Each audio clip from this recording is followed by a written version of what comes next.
garbage. And security was like, okay, that's enough, Mr. President. Come on, dude, let's go back to Iowa. 6:38, 6:09 here on this Friday morning. Let's take a trip back throughout this day in history with Bonnie. Well, it's Bug Bunny in 1940 making his official debut. Really? Yep, when he teamed up for the first time with Elmer Fudd in a Warner Brothers cartoon called A Wild Hare. The date was 1940. And what's up, Doc? You ever eat carrots after watching that? No. You watch Bugs Bunny, and it's just like, I need a carrot. You know what? That would be something you should do instead of sitting down and eating popcorn. You should enjoy delicious, nutritious carrots. Oh, come on, get movie. off that nonsense here. What's wrong with you? How about carrots with the popcorn? Oh, there's a good mix in your gut. You can't. Lately, I've been just like mixing too many darn foods and thinking I can get away with it. Mm-hmm. I'm not going to mention because I don't want to, make anybody sick before breakfast this morning. What is it, like pickles and mayonnaise? Yeah, just like crazy things, like cottage cheese and fruit. Oh, yeah, the horror. Cottage cheese and fruit. And then when I get done eating what is that, wrong with you? It's like a half hour later, I'll get the urge to have a salad. Oh, my God, And a salad. Maybe 15 minutes later, an entire hot dog, Mike. You're the worst. I know, it's terrible. In 1953, the Korean War ended 65 years ago today, and nearly 7,700 U.S. servicemen are still missing from that war. But today is the day that North Korea is handing over the remains of the POWs who have already been identified. Yes. Yeah, that is certainly It's a good moment. news for those families. Mm-hmm. 42 years ago today, in 1976, Tina Turner filed for divorce from Ike. Oh. And Did they get back together? No. No, they were divorced and that was it? Yeah, he died like in 2009. And she went through like horrible, abusive relationship. She's been very, very outspoken about it. And she had a turbulent year, too. This year, she just lost her oldest son, Craig, to suicide, who was 59. But she lives in Europe, now married to a German record executive husband, Erwin Bach. All right. Purple Rain, starring Prince, opened nationwide on the state in 1984. Did you go watch it? I did go watch it. Was it just a series of music videos? Was there a plot to the story? Oh, yeah, there was a plot to that story, too. Was it good? Uh-huh. Did you have to be a Prince fan to like it? Maybe.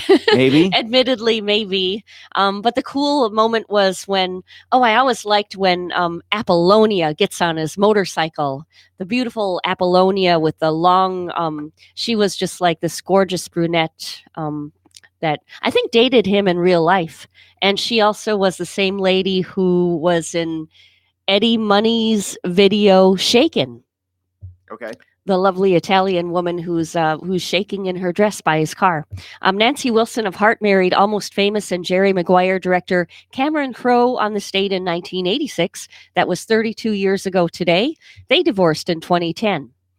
And it looks like in 1995, the Korean War Veterans Memorial was dedicated in Washington, D.C. It was the 42nd anniversary of the end of the Korean War. Is that the one of the various statues? I really can't say. I'm really not too sure. I think that's the one with kind of statues, and you can kind of walk through it. Mm-hmm. Whereas the Vietnam Memorial's the wall, of course, with all the names. Oh yeah. On it. I think I've been there. I think I've been to the Korean Memorial. Nice. When was it dedicated? It was in 1995. I think I went there right after it was dedicated. Mm-hmm. My father wasn't in that war, but he was in the army. He was a young un, so he went to Korea following the war to clean up for the cleanup of South Korea. He had pictures from there when they were cleaning it up. Oh wow. 22 years ago in 1996, a pipe bomb exploded at Centennial Olympic Park in Atlanta. Killed one person and injured more than 100. And it looks like they caught Eric Robert Rudolph and convicted him. He had placed a 40-pound bomb at the park. And 15 years ago in 2003, comedy legend Bob Hope died of pneumonia at the tender age of 100. Wow. Yeah, he lived a long time. That's a good long time. 26 years ago, in 1992, Boston Celtics star Reggie Lewis died after collapsing on a Brandeis University basketball court during practice, and he was only 27. Oh, I don't remember that. Every now and then you hear of that, right? I think you hear more about it maybe like in football. Football, especially when you're doing the preseason training, the athletes, they haven't been in football shape for a couple of months, so their bodies are working extra hard to kind of get back into shape, and they're doing it during the hottest time of the year, so Yeah. they get heat stroke, they dehydrate, and if you've got some underlying health issues that can kind of pop up. Yeah, you hear that a couple of times a year, but usually for football. That's like a hot time to get started when you have to wear all of the padding and the drills just must be. Oh, Yeah. I used to think basketball was hard. I can only imagine these football players with all of their padding on and such out in the hot sun. That's why they keep changing the rules, because I forget the rules for high school football, but I don't think you're allowed to do 2-a-days. You got to really work your way up to doing full practices. You can't just bring them in and it's like, okay, 2-a-days, let's go. Suicides, line up, let's go. Full pads, come on. You can't do that anymore. We're getting excited already for the NFL, and I saw yesterday how I think it was Antonio Brown for Pittsburgh Steelers. Yeah. He makes his appearance. He comes in riding in on a helicopter. Yeah, these athletes know how to make an appearance. You've got, Antonio Brown's always found fun ways to show up to camp, and every team, the athletes will find fun ways, the superstars anyway, will find fun ways to show up to camp. The rookies are too nervous to do much anything else outside of show up. But somebody dressed up like Stone Cold Steve Austin to show up to the Steelers training camp. I know one of the New York Mets players always rides some type of fancy car to the stadium up at Tradition Field, and one time he rode a horse. Really? I'm pretty sure he brought a horse in. Oh, that's great. Yeah. And I think Antonio too made it a family thing. He brought his wife and a child on in the helicopter when they arrived. Now there was a pilot, right? He wasn't flying that thing. I think there was a pilot. Okay, good. And hopefully he had plenty of water and Gatorade packed for his team in that helicopter. I don't think he's responsible for that. Okay. I brought orange slices, guys. Well, that would be a nice gesture. It would be nice. Yeah. And we have birthdays. Alex Rodriguez is 43. A-Rod. Yep. And dating Jennifer Lopez. All right. Maya Rudolph is 46 from Saturday Night Live. And Nicolaj Coster-Waldau. Good luck with that name pronunciation. Is Game of Thrones. Jamie Lannister on Game of Thrones? Yes. Is she the evil queen with the blonde hair? It's him. It's her brother, Jamie. Oh, it's the brother. Yeah. Oh, okay. Well, anyway, okay. I thought it was the lady I was talking about all this time. With the name of Nikolai? Yeah. Oh, yeah. I said Nicolaj. Yeah. It's Nikolai. I don't have the name in front of me. It's like Nikolai. Yeah, you had it. You were close. Jamie Lannister. He's the one that goes to the prison camp and he gets caught by the Starks, right? That was so and they long keep ago. him there. That was so long ago in the show.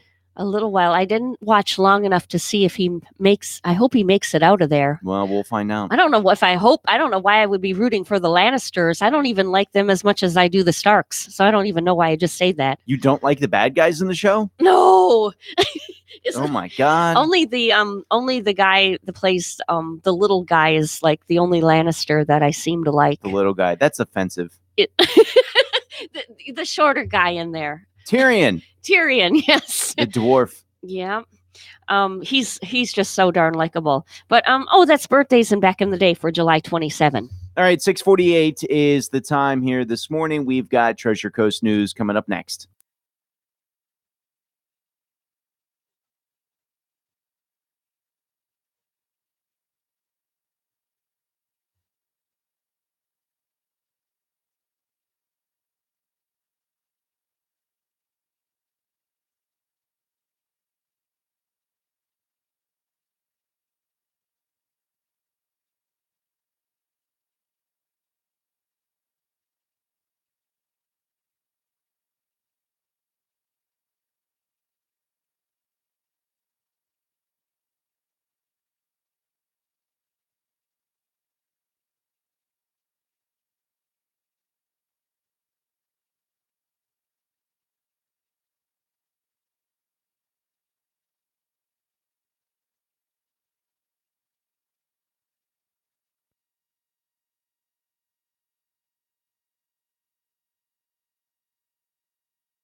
Fort Pierce police officers say they are leaving their jobs because of low pay. WPTV's Megan McRoberts reports. It isn't hard to recruit officers to the city of Fort Pierce. If you really want to experience and be a cop, and catch bad guys, Fort Pierce was the place to be. But we're protecting their identities because they've all decided to leave a place they love only after a couple years. What is it that's making you leave? Ultimately is the pay. How much did pay play into your decisions to leave? It's huge. Definitely up there. The take-home pay much less than nearby agencies like Port St. Lucie Police and the St. Lucie County Sheriff's Office. Officers in Fort Pierce have to pay more into their retirement and health care, docking their take-home pay significantly. And paycheck comparison is just a joke. Relying on overtime and extra shifts just to make ends meet. The average officer here, if they're paying for a family on their health insurance plan, would bring home less than $1,500. As a result, the turnover is alarming. The president of the Fort Pierce Police Officers Association says Fort Pierce hired 77 officers in 5 years. 54 have already quit, he says. Sitting here now, it is hard to give you 10 names of people that are working on the road that have been here longer than 5 years. They say this impacts how they protect your community. People with no experience training people with no experience. We don't staff an entire neighborhood because we don't have the people. Or even how they solve crimes. You get tips, because they know who you are. City leaders know the turnover needs to be addressed. We do need to look at ways to improve our employee retention. It warrants us doing all we possibly can to address that level of our police department dwindling down the way that it is. And that's WPTV's Megan McRoberts reporting. City leaders will meet on August 2nd to discuss the issue. A vehicle jumped a curb and slammed into a doctor's office Thursday in Port St. Lucie. Police say it happened in the 600 block of Southeast Port St. Lucie Boulevard. The driver was trying to park. Police say her brakes may have failed. No one was injured, but the impact left a deep impression on the brick wall of the building. Florida's job market came back quickly after Hurricane Irma, and that's confirmed by new numbers from the Bureau of Labor Statistics, showing our state had the biggest job increase of any state in the last quarter of 2017, adding 214,000 private sector jobs. Florida lost 134,000 jobs in the third quarter, and which included the hurricane. New research says Uber is pumping a ton of money into the Florida economy. The popular ride-sharing company paid for a study claiming more than $1 billion in annual economic impact in the Sunshine State since 2006, and part of that involves boosting the income of unemployed drivers. Several agencies took part in a raid at a Fort Pierce rehab center yesterday.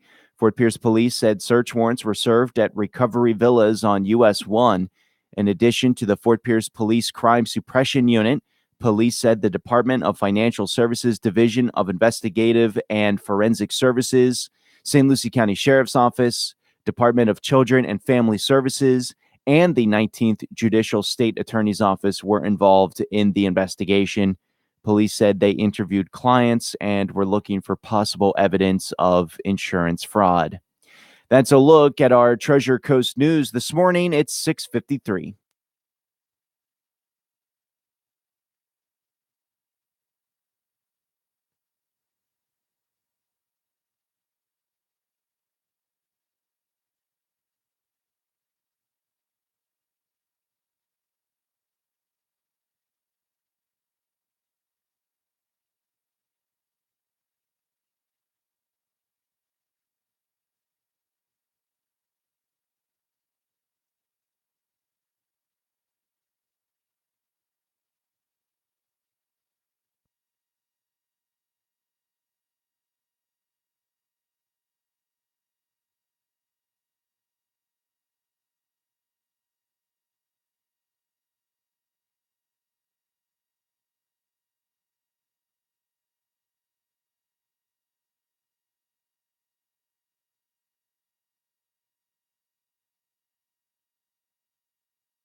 Well, there's an accident, I-95 northbound in Fort Pierce. This is at mile marker 132. There's not any roadblock. And a turnpike this morning at the Okeechobee exit in St. Lucie County. There's a prescribed burn going on there right off the turnpike. Call if you see traffic. We're at 220-WSTU.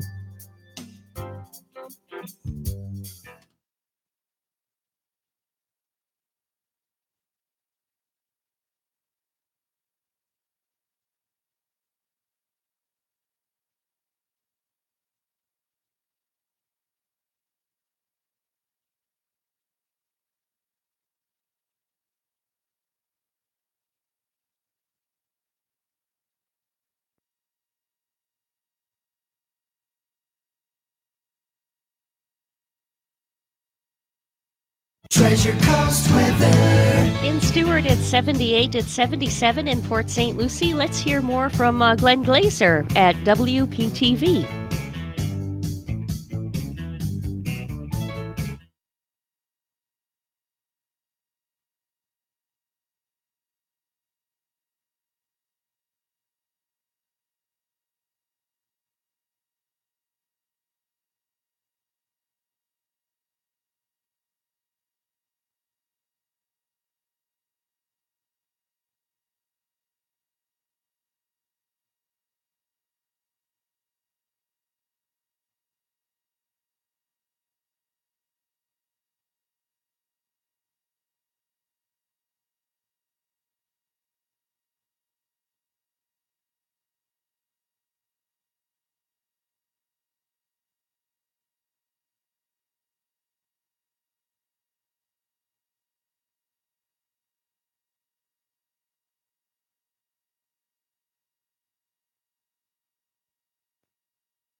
roadways right now. There is an accident. This is in St. Lucie County on I-95. It's I-95 northbound, mile marker 132 in Fort Pierce. There's not any roadblock. Call us if you see traffic. We're at 220-9788, 220-WSTU.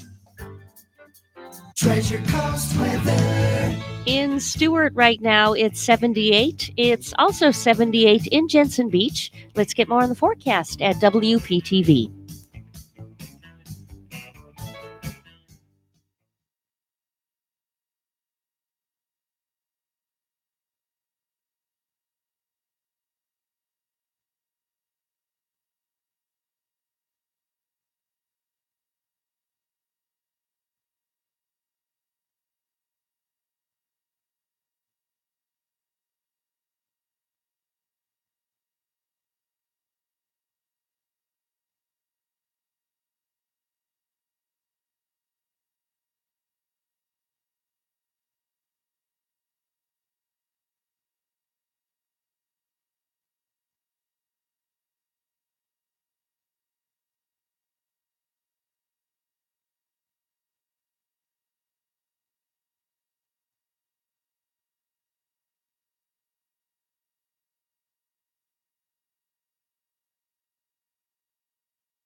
President Trump in Granite City, Illinois. We don't wave the white flag. We only wave the flag that we love. It's called red, white, and blue, and it's beautiful. Those cheers from steel workers at a plant that credits new tariffs for bringing back jobs. Vice President Mike Pence threatening Turkey that if they don't release Pastor Andrew Brunson, the United States will impose significant sanctions on Turkey. New information about an incident outside the U.S. Embassy in Beijing. Officials there say a 26-year-old man ignited a suspected firecracker device outside the embassy, resulting in injury to his hand, but not life-threatening on Thursday. A wildfire forced the evacuation of an entire town east of Los Angeles, and now a man has been arrested suspected of setting that fire and at least 4 others. Up to 22 grizzly bears can be hunted this fall in the first grizzly bear hunt in Wyoming since the bear was listed as threatened in 1975. A police officer shot and killed in Milwaukee. Last 6 members of a Japanese doomsday cult responsible for that deadly sarin gas attack on the Tokyo subway system in 1995 were executed by hanging. Global warming, right? You turn the air conditioner on as heavily as you can. Things were so hot. I like it hot, but that sounds scary and dangerous. It's hot. It was hot and everybody was so mopey. Stinking hot. Very hot. Oh, she's just so smoking hot. Man, it sure is hot. So take off all your clothes. I am getting so hot. Temperatures are going to sizzle this week. Stupid Mexican ozone. It's too hot. It is extremely hot out there. It is ridiculous. And apparently, heat waves, I did not know this. Heat waves are the deadliest form of extreme weather, responsible for more deaths in the United States every year than hurricanes, lightning, tornadoes, earthquakes, and floods combined. Really? Then all of those combined? Yeah. I would have, I had no idea. It is a bad one, though, because I'm sure there are a lot of people out working out there, maybe exercising, still trying to exercise in the heat, and they don't realize, how dehydrated they might be getting. One might not realize it until they're down. Yeah. And there is a list of 5 ways that the heat is terrible for your health. And the first one, I think all of us here in Florida know very well, and that's heat exhaustion or heat stroke. If you're outside in the heat for too long, it can lead to heavy sweating, clammy skin, dehydration, tiredness, headaches, dizziness, nausea, cramps, and a quick, weak pulse. And in some really bad cases, it can lead to heat stroke. Once your body temperature rises to 103 degrees or higher, it can be a fatal medical emergency. So the heat is deadly in that way. Number 2 of how heat affects our health, it makes us dumber. which explains so much about what goes on here in the state of Florida. The heat makes us dumber. Several studies have shown that as it gets hotter, we actually perform worse on tests. So it's not just people saying that. There's some evidence to show that the heat makes us, whatever you want to call it, slower, dumber, whatever. It's there. That's probably why when we started getting closer to summer back in school, when we were taking our tests, the teacher would sometimes open the windows for us, so we would get that fresh air coming in there upon us. It would make us smarter. Heat causes air pollution and air quality to get worse. On hot days, heat from the sun causes pollutants to react with atmospheric gases to form ozone. And the hotter it is, the more ozone pollution is produced. So that's why you see more poor air quality alerts in the summer. But that poor air is making it harder to breathe. It increases the rates of lung cancer, allergies, and asthma, cardiovascular disease, and emphysema. Mm-hmm. I didn't know much of this at all. Heat can make us depressed. Researchers recently analyzed more than 600 million tweets and found that people were more likely to express depressive feelings as the temperatures rose. I thought it would be the opposite. I thought as temperatures fell and people were trapped inside all day because they literally can't go outside. They can't drive anywhere. The roads are iced over and there's 6-foot snowbanks you got to deal with.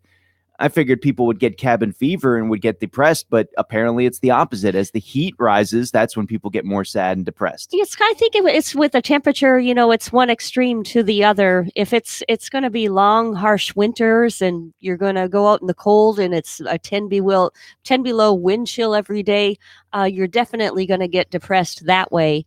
But I think once the heat rolls in and it's a little bit too hot, people aren't very active in the heat either, so they're probably a little bit more lethargic and probably tend to be laying around more, maybe eating more, not a lot of movement. So I think having that ideal temperature, somewhere in between, where you set the house to a nice 76 or 77 is ideal, and I think it calms your nerves that way. You tend to get less depressed. And the high heat can cause suicide rates to spike. A study published this month found that a rise in average monthly temperature was associated with an increase in the monthly suicide rate. And researchers say that by 2050, increasing temperatures could lead to 14,000 to 26,000 additional suicides just in the United States. Really? Oh, wow. I had no idea that temperature would have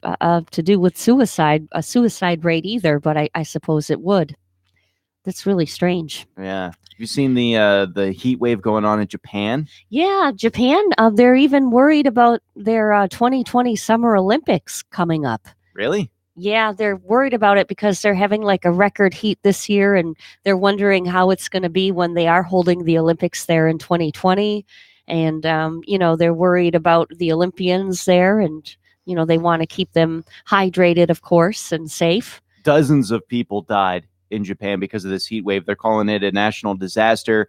They've had, the numbers I've seen are over 60 people, and that's a couple of days old. So it's very possible that number has ticked up since the last I've seen it, and it's even driving up food prices because they can't.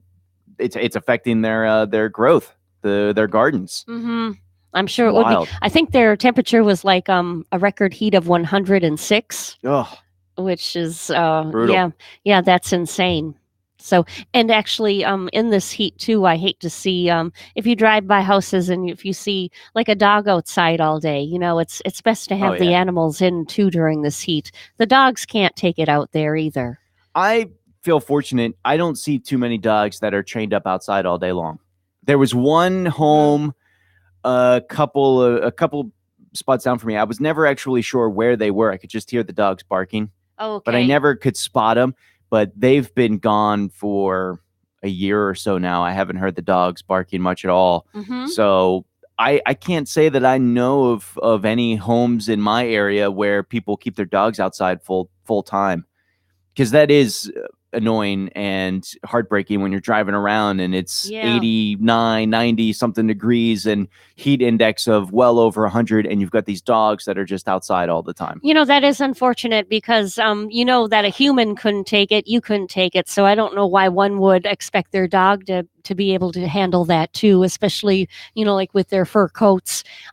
Like you were saying, you don't see a lot of it. Fortunately, in my own neighborhood in Port St. Lucie, I haven't seen any of that. But I'll tell you what, if I were riding around and I did witness that from day in and day out, I wouldn't be able to handle it. And I would, probably call animal rescue. Mm-hmm. On Sunday, a couple in their 60s in Palo Alto, California, were woken up in the middle of the night by a burglar in their house. Turns out it was a 17-year-old kid. He'd cut a hole through their screen so that he could get in, and the entire reason he came into the house was so that he could wake the couple up and ask for their Wi-Fi password. He was out of data and he needed to get online. Yeah. So he broke into their house and woke them up and said, "What's the password?" They screamed, chased him out of the house, called the cops, and police caught up to him a few minutes later, and they connected him to another burglary the night before where he'd also done the same exact thing. He broke into somebody else's house and asked if he could hop on their Wi-Fi. He's addicted to Wi-Fi, by golly. Why couldn't his parents just connect him up, I wonder? He didn't actually steal anything from either of the houses, but he was on a stolen bike, so the cops have him on 2 burglary charges and 1 theft charge. Well, I hope he can, I hope he can make his way and clear this up. It sounds not really minor because you don't break into anybody's house. But Yeah. if he wasn't maybe carrying a weapon, or maybe he thought just that he could get away with it when they saw him because maybe he's so cute and chubby faced or something. What are you talking about?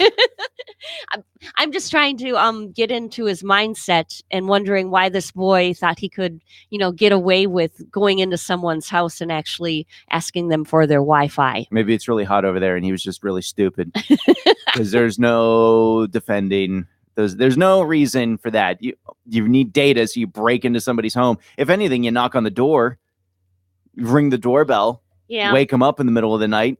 You're going to have you're going to get a very rude reception, but you haven't broken any laws. Absolutely. What state was that in? California.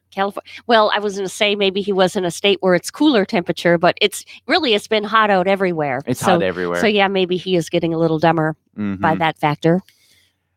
We might see a pretty big influx of pregnant women at theme parks this summer after this latest story. A lady went into labor at Six Flags over Georgia's Hurricane Harbor Water Park on Monday. She's only been identified by her first name, Krustina. And yes, it is not Christina, it's Krustina, Krustina. It's not clear if she was there with her family or what happened, but the labor that she went into was very real, and EMTs at the park helped to deliver a healthy baby boy named Matthew. Christina's doing great as well. And now Six Flags is saying congratulations to both of them by giving them Diamond Elite memberships, which gives them free visits to any Six Flags theme park for life.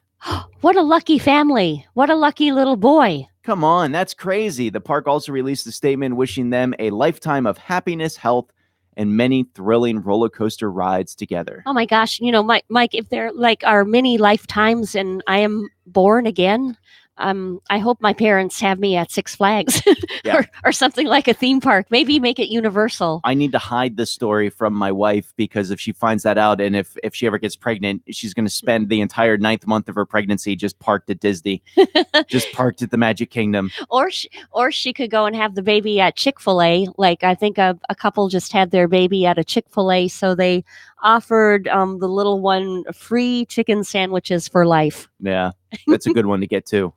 That's Chick-fil-A, not bad. Throw in some waffle fries if you get some twins. That'd be good. It would be really nice if the owner would throw in a franchise that that little baby could have once he or she has grown up.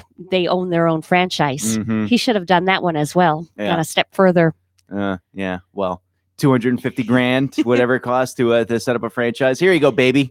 Here's a Chick-fil-A franchise for you. All the moms would be going to Chick-fil-A to have their babies. All right. 7:20 is the time here this morning. We've got Treasure Coast News coming up next.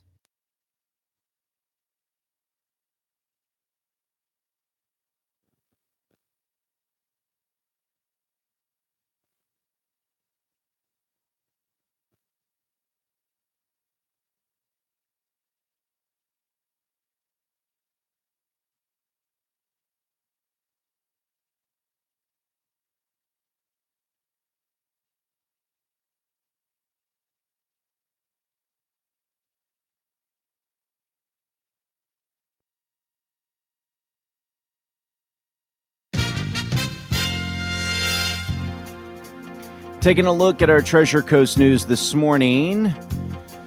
The 3-day break from Lake Okeechobee discharges is coming to an end this morning, but even though discharges will resume, they'll be at a lower rate than they were before. Still, local leaders say the changes won't be enough to make much of a difference, and that all of the blue-green algae currently sitting on Lake Okeechobee right on the other side of the lock will soon be floating right down the St. Lucie River. WPTV's Alex Hagan reports. There's going to be a reduced flow here at the St. Lucie locks, but Martin County leaders say the estuary needs a lot more than just a 3-day break. As the days go by along the St. Lucie River in the Stewart area, it gets better, then it gets worse, it seems. At Zeke's Surf, Skate, and Paddle Sports, do a lot of retail sales. Lisa B. We just can't do anything service related. Sees that. 3-day break is nice, but it's definitely not going to solve anything.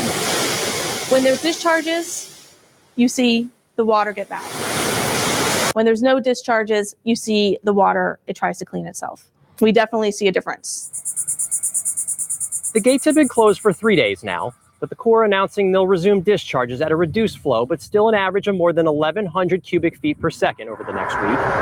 It's clear this estuary recovers somewhat when the Corps gives a break. But County Ecosystem Specialist Diane Hughes told me the river needs a longer break. Army Corps could, give us another week of no discharges. We might be able to get the salinities up in the areas around the estuary to kill some of the algae that's in the system currently.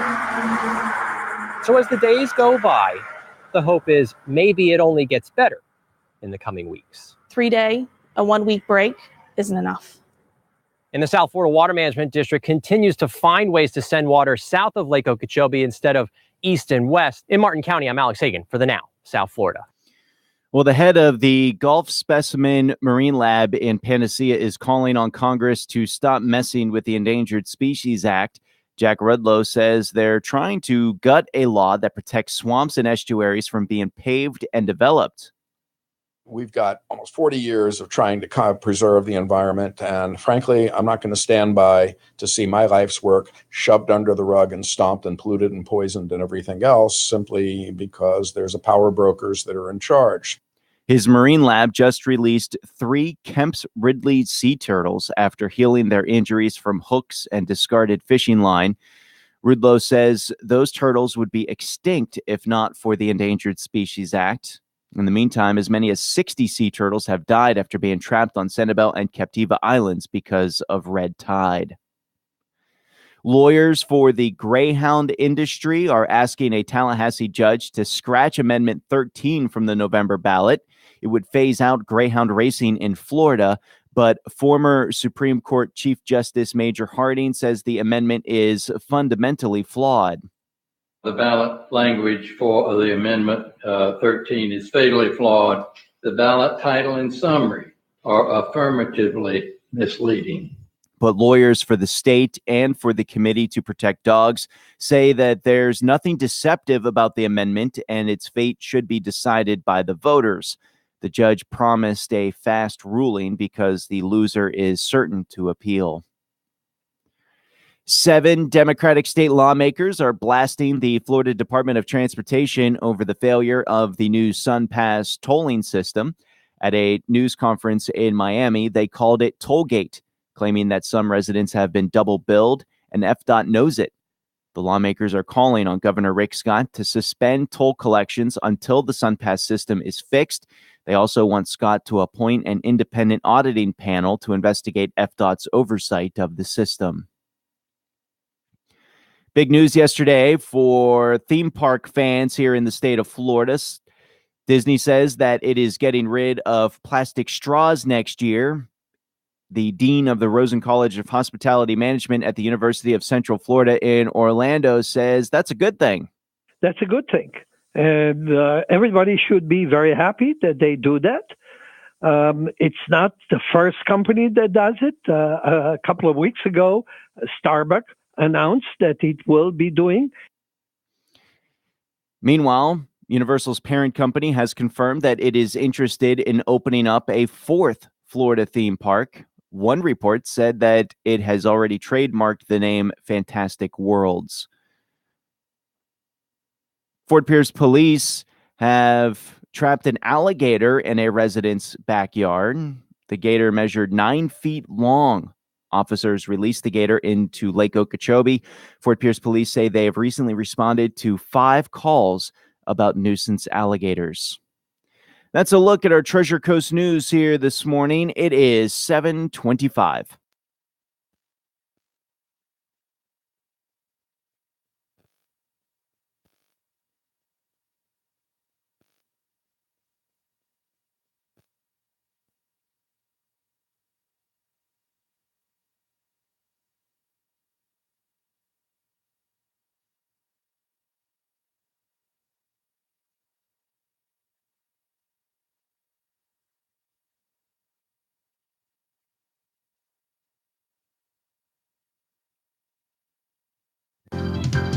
Well, right now we don't have any accidents to report along the Treasure Coast. If you should see a slowdown, an accident throughout the morning, let us know about it.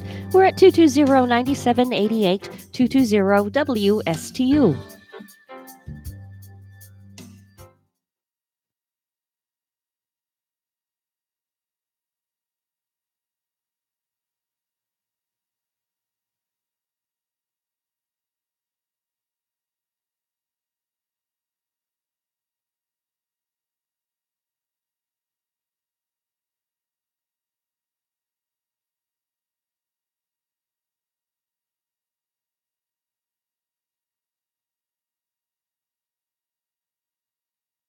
Treasure Coast weather. Port St. Lucie now has 76, and WPTV weather brought to us by Code Red Roofers. Roofers who respond. Code Red Roofers cares. Calls you back, shows up, and finishes on time. Call 287-2829. Let's get more at WPTV with Glenn Glazer.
Fox on Film. I'm Michelle Polino. Do you know what makes a real hero? In Teen Titans Go to the Movies, our animated superheroes dream of Hollywood stardom. It's having your own movie. But are sidetracked as they must fly into action against a villain's maniacal plan for world domination. The film features the voices of Will Arnett, Kristen Bell, and marks the debut of Titans. You guys are never actually doing anything heroic. Kal-El Cage, a.k.a. Nicolas Cage's alter ego. If you're looking for action, then Mission Impossible Fallout is your film as Tom Cruise is back as Ethan Hunt. Together with his IMF team and some familiar allies, they race against time after a mission goes wrong. You don't understand what you're involved in. You need to walk away. Please don't make me go through you. Every stunt in this film was performed by Cruise. Henry Cavill, Ving Rhames, Simon Pegg, and Michelle Monaghan co-star. That's Fox on Film on Fox News. Fox on Tech. Forget passwords. Google wants you to use a physical key to access your account. At Google's ongoing Cloud Next event, the company talked about the use of the Titan security key, basically a USB key that you plug into your computer or connect to via Bluetooth that authenticates your identity. The devices cost between $20 and $25, but could soon be as cheap as just $10. Right now, Google is encouraging people who use Google Cloud services to use the keys and noted that the more than 85,000 Google employees have been using them since early last year. And since, not one employee has been a victim of a phishing attack, where a hacker sends a very realistic-looking email that contains links to bogus but real-looking web pages that steal the information you enter. It's not a new idea to have a physical key to access digital data, but in the age of a never-ending stream of news about data breaches, it seems like a good idea to revisit. A key added to a password and two-factor authentication would be the best way to protect your digital data. With Fox on Tech, I'm Brett Larson, Fox News.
Sports yesterday, Marlins back in action as they host the Washington Nationals for a 4-game series.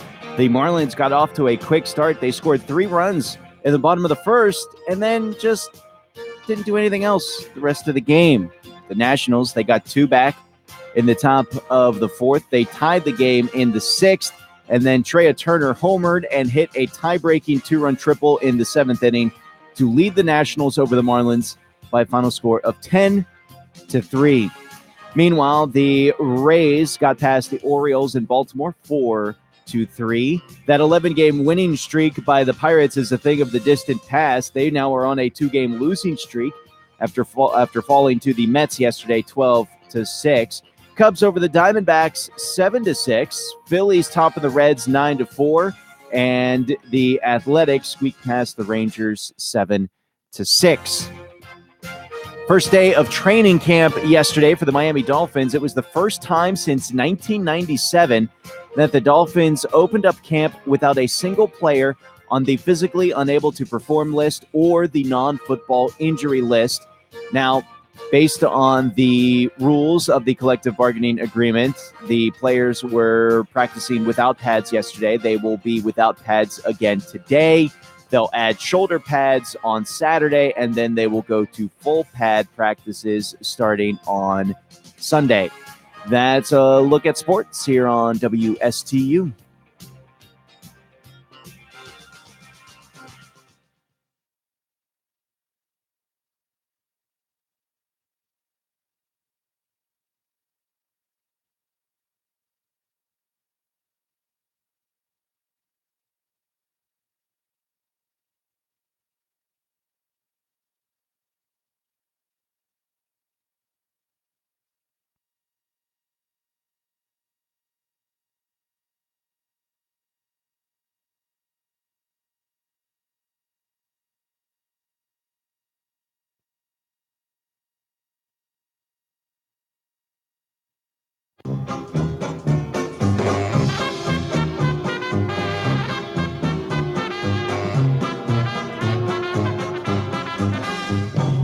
Exhausted being single. It is so much upkeep. I have to wear makeup all the time, like during the day. I used to go out during the day in my 20s without makeup on, and I was like, you know what? If I meet the man I'm meant to be with, he'll like see me for me. I'm 34 now, and I'm like, wear your mask. Like every day is Halloween for you. Trick or treat. No, trick a man into loving you or die alone. Oh, this is a lie. Okay, guys, let me tell you what I'm doing up here. Okay, I'm doing contouring. That's where you draw shadows on your face to make it look like you have bone structure you don't have. And then on top of that, I do like a dewy shimmer. So it looks like I may have woken up in a meadow earlier today. You don't know. You don't know where I sleep. That is the look now. Dewy. Everyone's supposed to look dewy. That's not good. That means you have dew on you. That means you've been left out overnight somewhere. Not good. A Montana man was awarded his wife's weight in beer over the weekend after he carried her on his back through an obstacle course to win the Rocky Mountain Wife Carrying Championship. And the winner of the Husband Carrying Championship, Beyonce. This is interesting. I heard that you can now buy a Lego version of the Hogwarts castle that's made up of 6,000 pieces. There's even a name for anyone who finishes it. He who must not be dating anyone. And it's Today, July 27th, a couple of good food days. First off, let's start with the dessert. National Creme Brulee Day. Oh, yeah. What is creme brulee, actually? Okay, so it's kind of a custardy base, and they put sugar on top and hit it with a torch to crystallize it. Wow. So it's got a nice, crunchy, sugary top, and you break through that, and you get to the soft custard below. Mm-hmm. It's a good time. Mm-hmm. It's a real good time. I wonder how many house fires have started, because I know when I was in college, the cool thing to do was to go buy those cheap little creme brulee kits, because it's got a certain, like, I don't know what the dish is called, like a tart dish or something like that. And you got a blowtorch, and you just blowtorch over the top of it. You don't want to let your kids do that. That's not like your little girl's easy bake oven. No, about the only group worse than a bunch of kids playing with the creme brulee torch would be a bunch of college kids playing with the creme brulee torch. Yeah, well, they're drinking and partying. Yeah. That would be even very much worse. Yeah, but so delicious. If creme brulee is not your thing, it's also National Scotch Day. Now, Scotch is like a Scotch whiskey. Yeah, Scotch. Scotch is.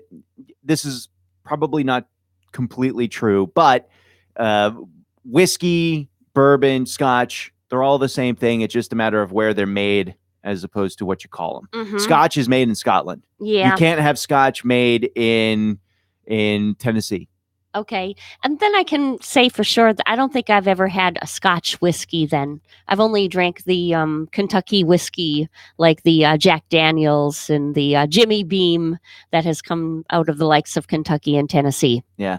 I like Scotch, but I, just like my wine, I tend to like the cheaper Scotches. You can spend hundreds of dollars on a bottle of Scotch, depending on the quality of it, how long it's been aged, is it single barrel or is it a blend of a couple of different barrels? and all vary in degrees. I tend to like the doers, the cheap stuff. It's a blend. It's cheap. You can buy a jug of it and have a good time. I would suggest that you purchase, Mike, the Isabella's Islay. I don't know what that is. It is the most expensive bottle of scotch that you can find. What makes you think that I can afford? How much is the most expensive bottle of scotch you can find? Because you're covering a lot of bases lately and doing a lot of work. So I can think the most expensive bottle is $6,200,000. And For it a comes, bottle? It's like comes in this like pretty crystal vase. Here, I'll show you a picture of it. That is pretty. Do you get the factory for your $6 million? Well, you I would like should. the distillery if I'm paying that much. I think you get many refills. At least it might come with 10 or 12 refills of the whiskey inside. That is a bedazzled decanter of scotch. It has 8,500 diamonds and 300 rubies, and also covered with 2 bars of white gold. Well, you know what? I'm not going to get that for myself, but maybe as a wedding gift for a buddy I know.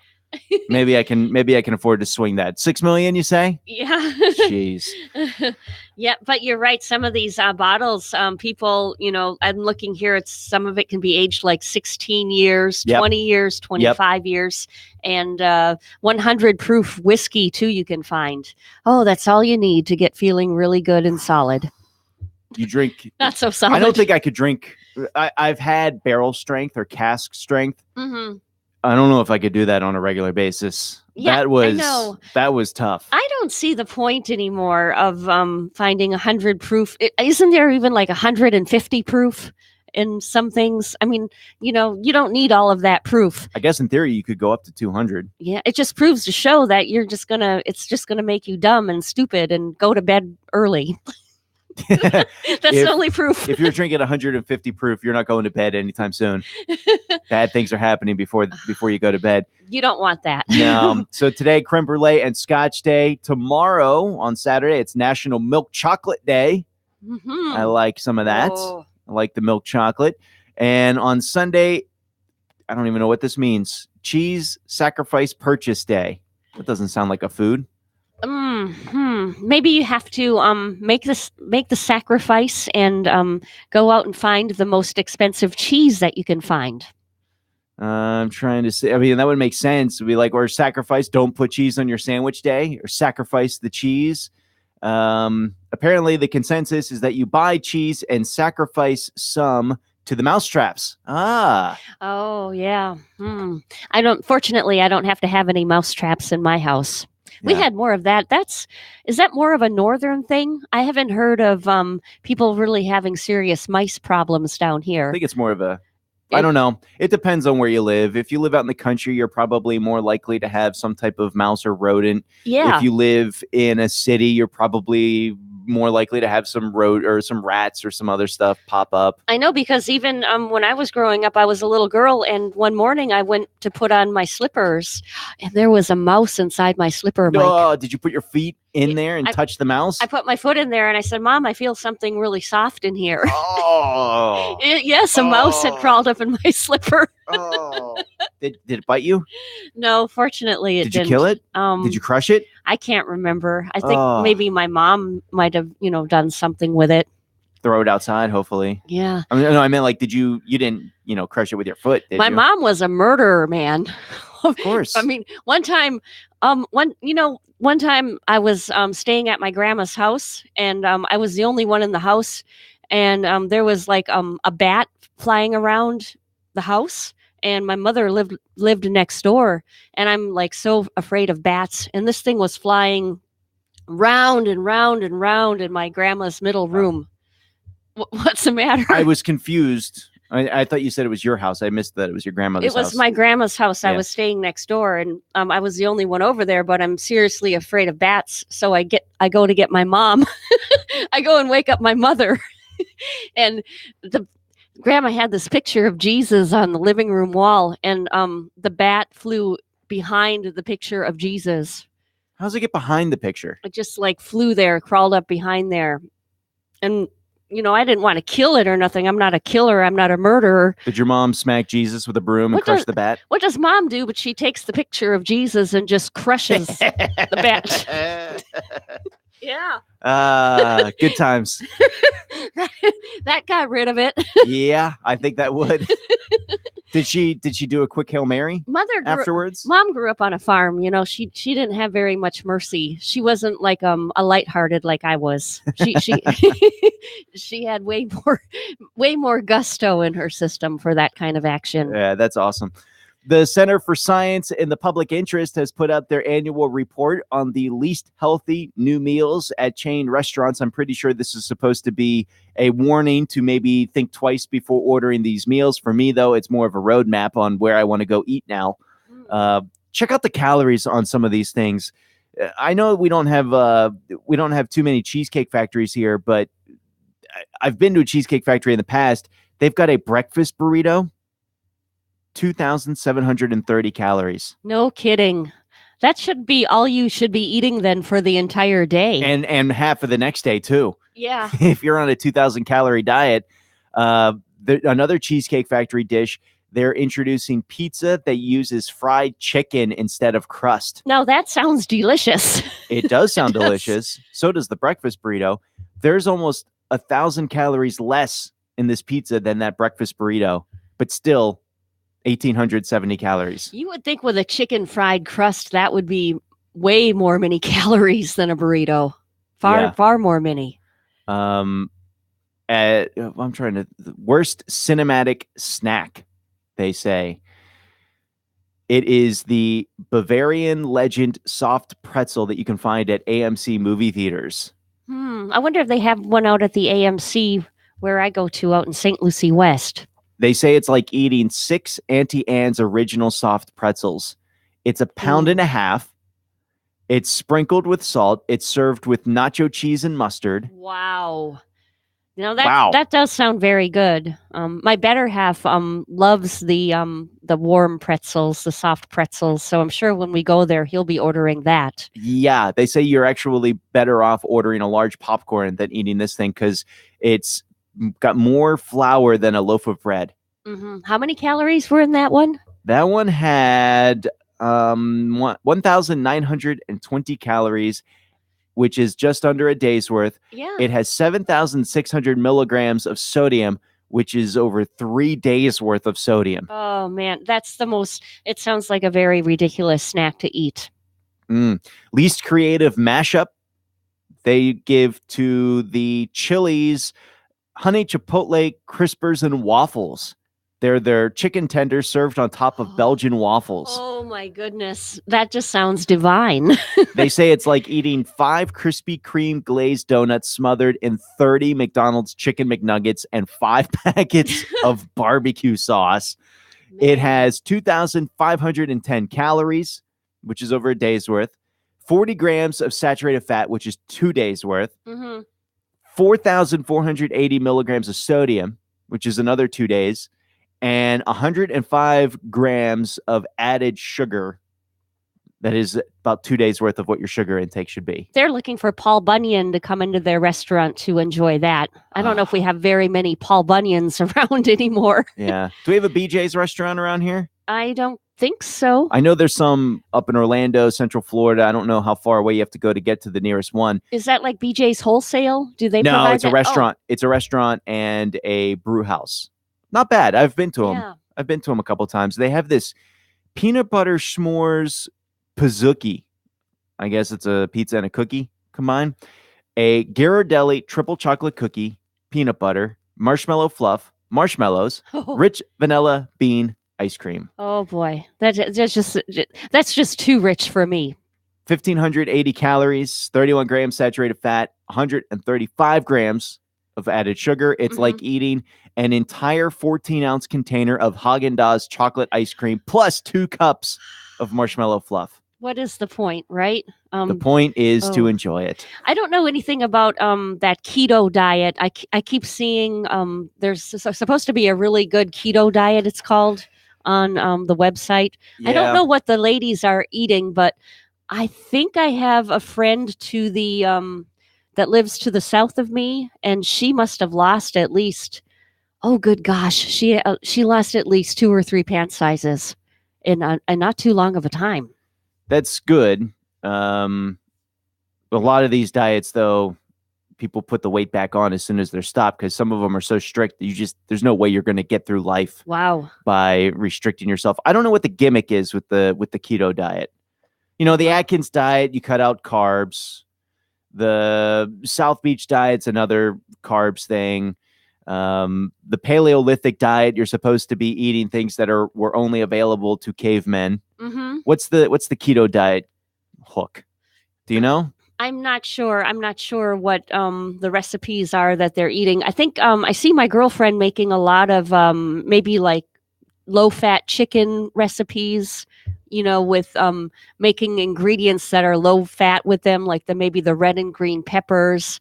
And I think somehow to just put the right ingredients in, so you're getting full flavor, making it taste good. But we know that chicken, if made right, can pretty much be a low-fat diet. Might involve some salmon.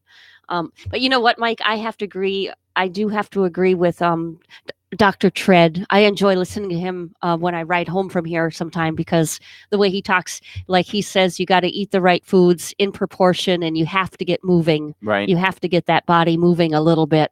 Right. Anyway, 7:51 is the time here this morning. We've got Treasure Coast News coming up next.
Taking a look at our Treasure Coast News, Fort Pierce police officers say that they're leaving their jobs because of low pay. WPTV's Megan McRoberts reports.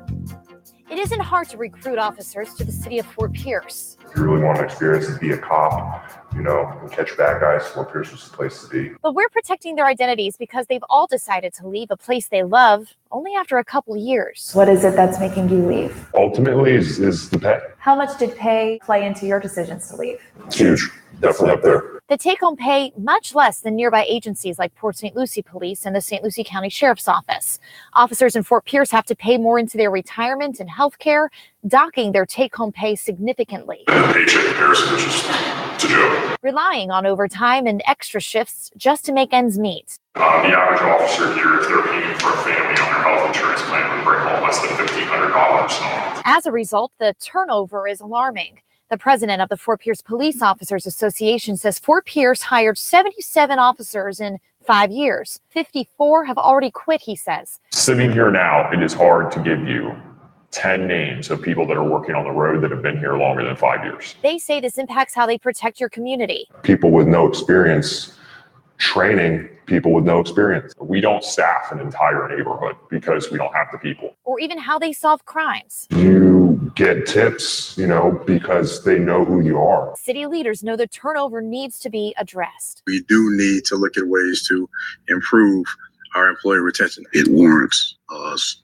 doing all we possibly can to address that level of our police department dwindling down the way that it is. And that's WPTV's Megan McRoberts reporting. City leaders will meet on August 2nd to discuss the issue. A vehicle jumped the curb and slammed into a doctor's office Thursday morning in Port St. Lucie. Police say it happened in the 600 block of Southeast Port St. Lucie Boulevard. The driver was trying to park. Police say her brakes may have failed. No one was injured, but the impact left a deep impression on the brick wall of the building.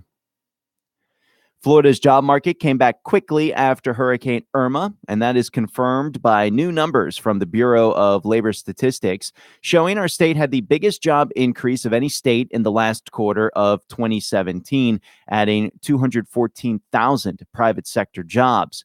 Florida lost 134,000 jobs in the third quarter, which is when the hurricane struck. New research says Uber is pumping a ton of money into the Florida economy. The popular ride-sharing company paid for a study claiming more than $1 billion in annual economic impact in the Sunshine State since 2006.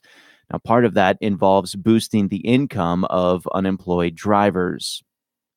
That's a look at our Treasure Coast news. It's 7:56.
And in Fort Pierce this morning, off the turnpike, we have a prescribed burn going on. That's just off the turnpike, southbound at mile marker 192. And here in Martin County, we don't have any accidents to report right now. If you see a slowdown, give us a call at 220-9788, 220-WSTU. Treasure Coast weather. It's 78 in Port St. Lucie and Stewart. We have 80. Let's get more on our forecast at WPTV.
President Trump in Granite City, Illinois. We don't wave the white flag. We only wave the flag that we love.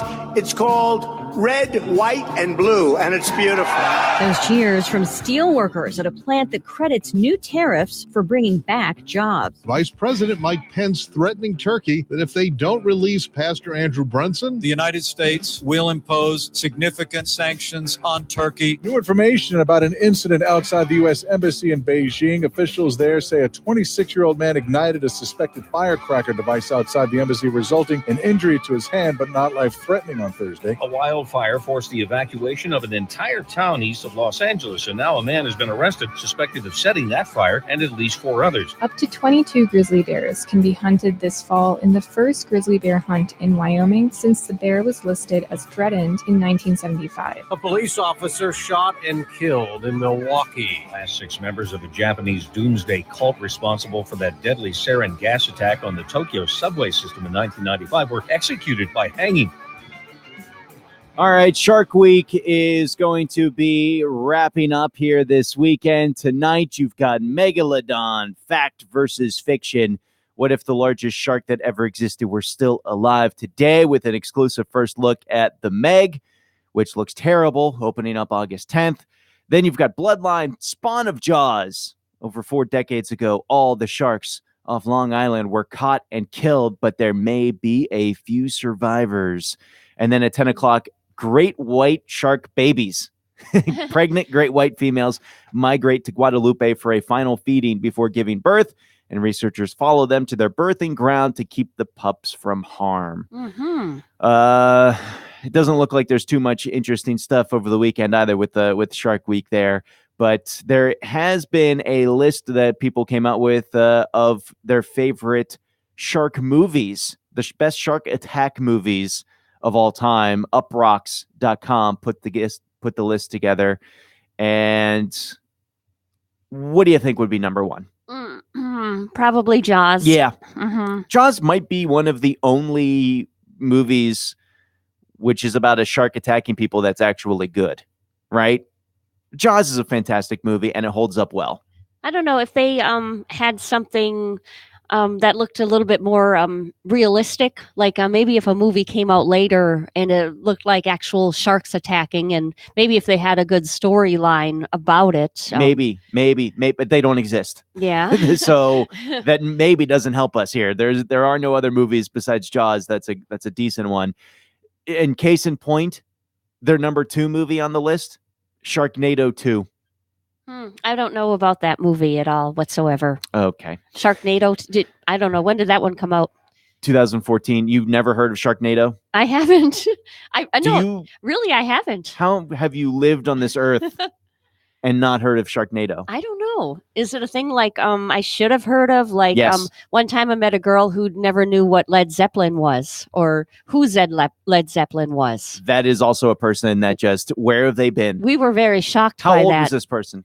Hmm. How old was this person and what year was this? Oh, this was quite a while ago. I can't remember how old she was, but yeah, she never heard of the band Led Zeppelin. So is my not hearing of Sharknado worse than not hearing about Led Zeppelin? It's worse because Led Zeppelin was relevant 3 decades ago. Sharknado is relevant 5 years ago. I don't understand. I'm really not familiar with it, to be quite honest. It was a horrible movie that went viral and had a lot of people watching it. Well, there's a because of how reason why bad I it never was. saw it. I didn't say whether you saw it or not, but whether you heard of it. Okay. I think I would have thought everybody would have heard of Sharknado, even if you've never seen it. Was there a solid shark attack in this one? It's not relevant. Okay. Sharknado 2 was number 2 on the list. The Shallows was number 3, which I think I saw, but I don't remember it being all that good. They put Finding Nemo at number 4, which is not a shark attack movie. And if it were, it would be higher on the list because outside of Jaws, it's the only other good movie on here. It just happened to have a shark that attacked the main characters during the middle of the scene. When we were out fishing on the Lady Stewart, I caught a fish that looked like Nemo. It was so cute. You caught a clownfish. It was what kind of fish was it? You caught a clownfish? Might have been. And it just looked like so Nemo, and it had the big lips and eyes, and then the fisherman said, I can throw that back because it doesn't qualify. And I said, oh, thank goodness. How big was it? It was like, say, how big is that? Like about A foot long? maybe a half a foot long. I want to say big and solid enough, but maybe just not big enough. So I had to throw it back, and I was glad because it looked like Nemo. Okay. Open Water was number 5. The original Sharknado was number 6. The Reef at 7. Jaws 2 at 8. Soul Surfer at 9, and Deep Blue Sea at number 10. I remember watching Deep Blue Sea when I was a kid and enjoying it for the most part. That was one of the first movies I remember watching where one of the heroes or one of the good guys from the show doesn't make it, and I thought she was the lead character. Yeah. And it kind of messed with me a little bit. I'm relatively young at the time, and all the movies I've seen, the one thing you could rely on is that the main character survived the movie. Yeah. And here the main character puts herself at risk to save the others, and she doesn't make it. I guess they're and not it messed with my mind. They won't have a Deep Blue Sea 2 with her starring in it. Now, will well, they? not with her, but I think No. they did do a Deep Blue Sea too. So yeah. I don't remember if there was a shark attack in the Abyss, but that was a movie where it was like it made you very claustrophobic in sort of ways, and it's been so long ago I don't remember if there were any sharks involved in that. There might have been though. Yeah. That was another popular deep sea water one. Since Shark Week on TV doesn't seem all that interesting, and there's no good shark movies to watch outside of Jaws for the 100th time, maybe you can go to the movie theater, because it does look like there's at least one interesting movie coming out this weekend. The new Mission Impossible Fallout. Tom Cruise returns as IMF agent Ethan Hunt. Vin Rhames and Simon Pegg are back as his teammates. Henry Cavill is a CIA assassin assigned to the mission to take him out if he goes rogue. Vanessa Kirby from The Crown is the arms dealer who's now in possession of the plutonium. Sean Harris is back as the syndicate leader Solomon Lane from previous movies. Alec Baldwin is back in this movie. Angela Bassett is new to the series. So looks like this one's going to be pretty interesting. And of course, as usual, Tom Cruise does all of his own stunts for the movie. He did a halo jump where you jump from extremely high parts of the upper atmosphere and parachute down. He did his own halo jump. He flew his own helicopter for a chase scene.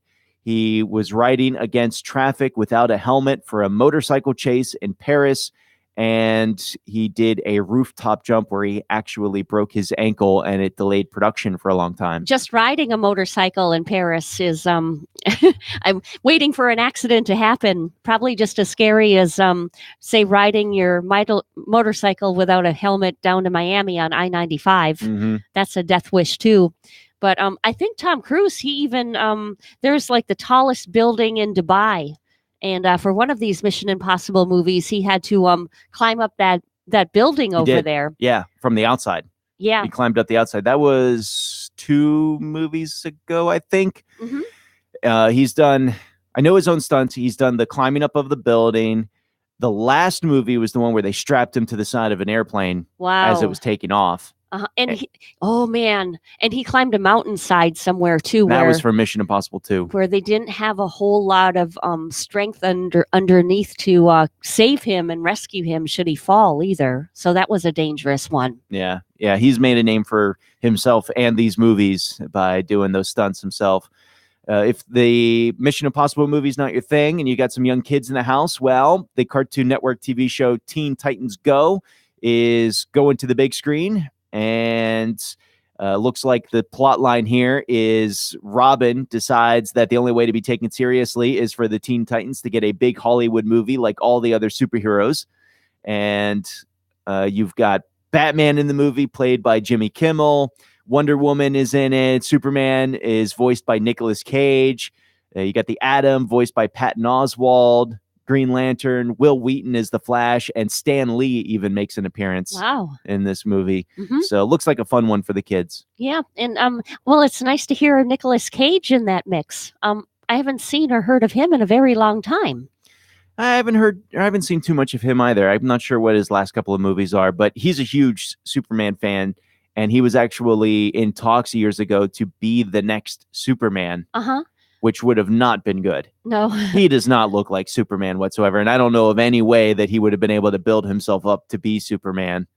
But they've released some of the scripts that they were working with back when he was talking about being Superman. And they were totally going to change the character. Instead of his red and blue suit, he was going to be in black skin tight clothing, no cape, barely flying.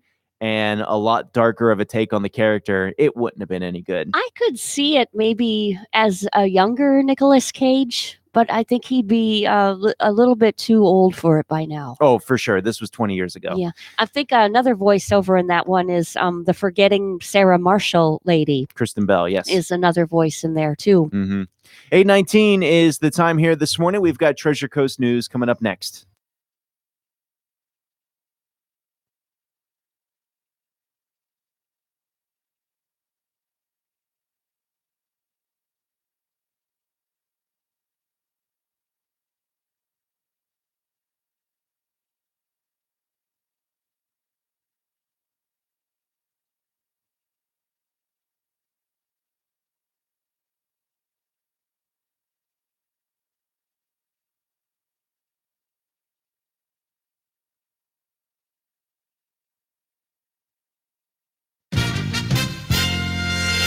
The 3-day break from Lake Okeechobee discharges is coming to an end this morning, but even though discharges will resume, they'll be at a lower rate than they were before.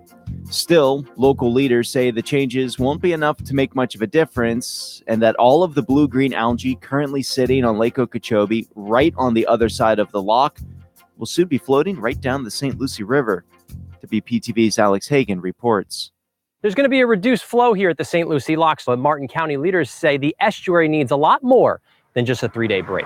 As the days go by along the St. Lucie River in the Stewart area, it gets better, then it gets worse, it seems.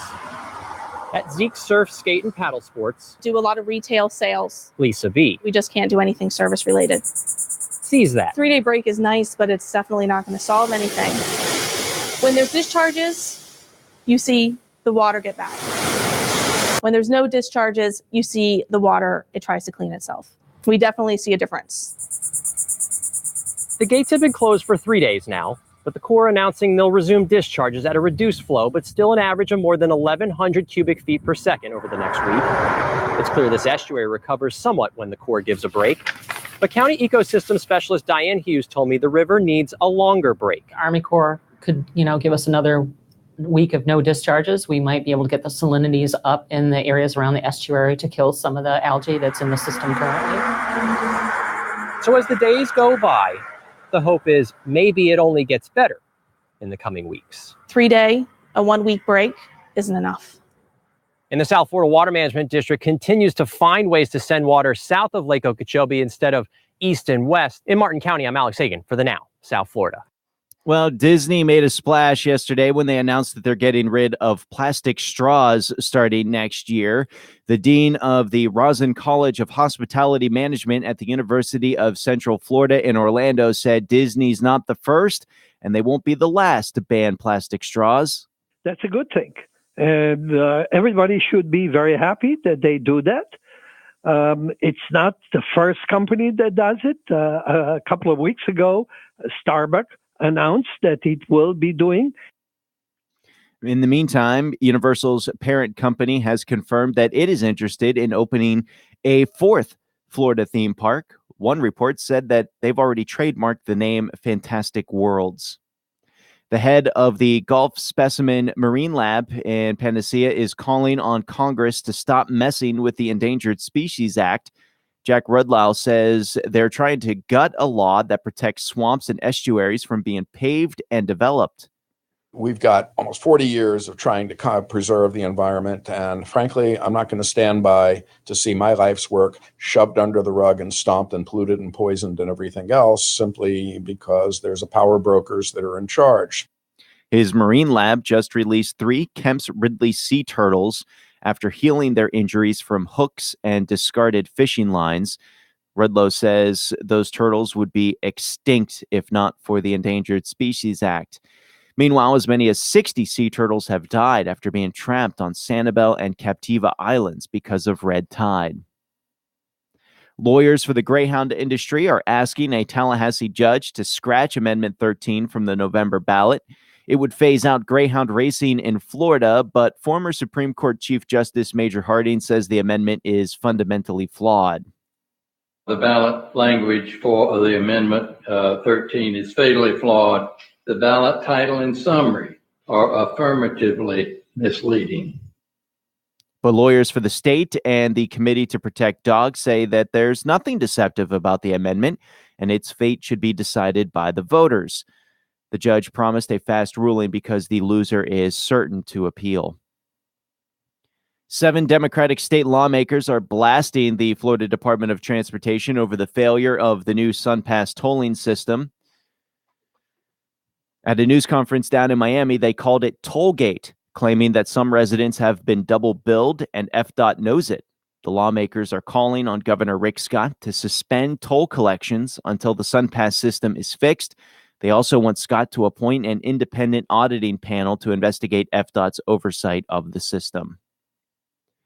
Police officers in Fort Pierce have trapped an alligator in a resident's backyard. That gator measured out to be 9 feet long.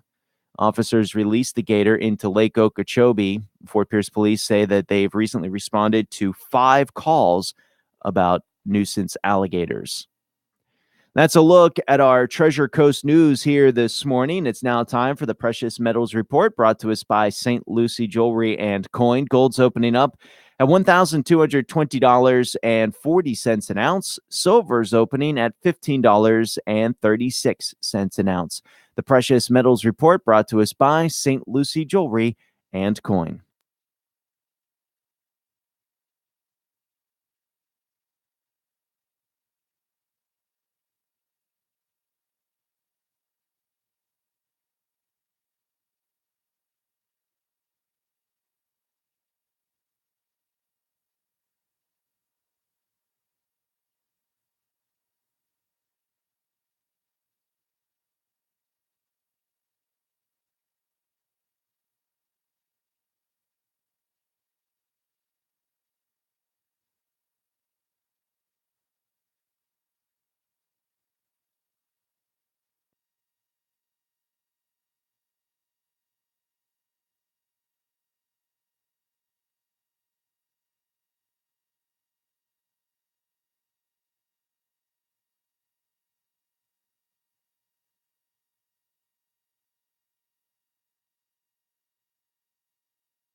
along the Treasure Coast, taking a look at the roadways. We don't have any accidents right here. The major highways are good, and Federal Highway, we don't have any accidents to report right there for now. And call us if you see traffic at 220-9788, 220-WSTU.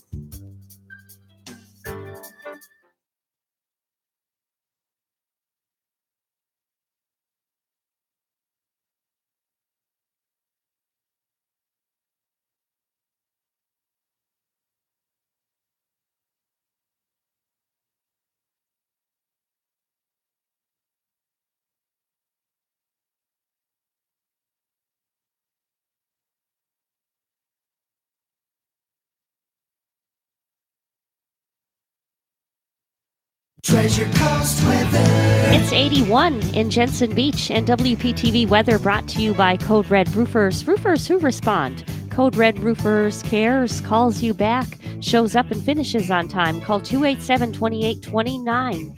Let's get more on our weekend update with Glenn Glazer at WPTV.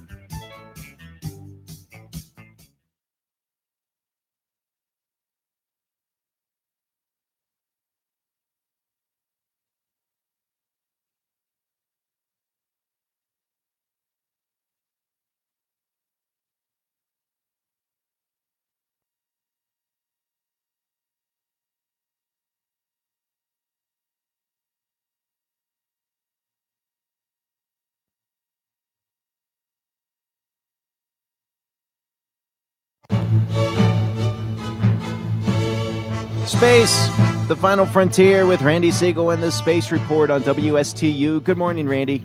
Good morning to you, sir. Well, aboard the International Space Station, they got a little boost using a docked Russian Progress 69 resupply craft that fired its engines. It moved the International Space Station a little bit higher in orbit. The idea is to put it in phase for the next cruise that'll be coming to the station and those that are going. 3 Expedition 56 crew members will be returning to Earth on October 4th inside their Soyuz MS-8 spacecraft, and they will be replaced a week later by 2 new Expedition 57 crew members when they dock with the International Space Station. The astronauts on board are doing a lot of science work to affect how we operate here on Earth. The Micro 11 study is exploring the possibilities of human reproduction in space, including ways to address aging problems here on Earth. European astronaut Alexander Gerst worked on mixing quartz and clay particles together. The observations can help guide future geological studies of unexplored planets and improve petroleum exploration here on Earth. So a lot of the work that's done on the space station is done with anticipation of helping us here back on Earth. One of the next crews going to the International Space Station, in fact, several different crews have been spending time in Nogisk, Russia, practicing in a lake water recovery should their Soyuz spacecraft land in water. So far, that hasn't been any contingencies where the Russians have had to do that, but they do practice it should there be a problem and they land in the wrong location. Boy, was yesterday a big day for Virgin Galactic. Yep, yesterday we saw another flight of the VSS Unity. That was Spaceship 2. It achieved Mach 2.47 while going up to 170,800 feet, or 32.2 miles above the Earth. When the engine shut down, the spacecraft continued upward till it feathered its wings at about 52 kilometers. Well, Mach 2.47, for those who don't know, is almost 2.5 times the speed of sound. It is the fastest and the highest flight that Unity has seen to date. This is all in preparation for Virgin Galactic to eventually be able to start launching paying customers on suborbital space flights. They hope to do so before the end of the year. In this particular test, the VSS Unity was piloted by David Mackey and Mike Scooch Mancuso, and they were very pleased with the way the spacecraft operated and their flight altogether. Sir Richard Branson is in hopes that before the year is out, he will fly one of the first, if not the first, commercial flight to suborbital space. He founded the company, Virgin Galactic, in 2004 as the first commercial space line.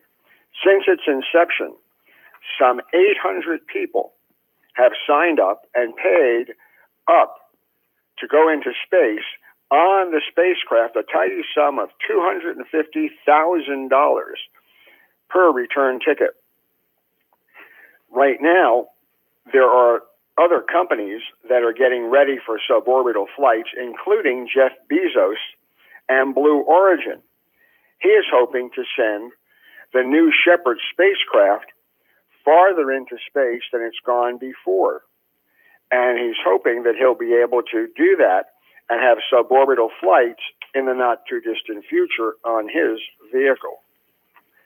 The next launch of a Falcon 9 rocket from the Kennedy Space Center is currently scheduled for August the 4th.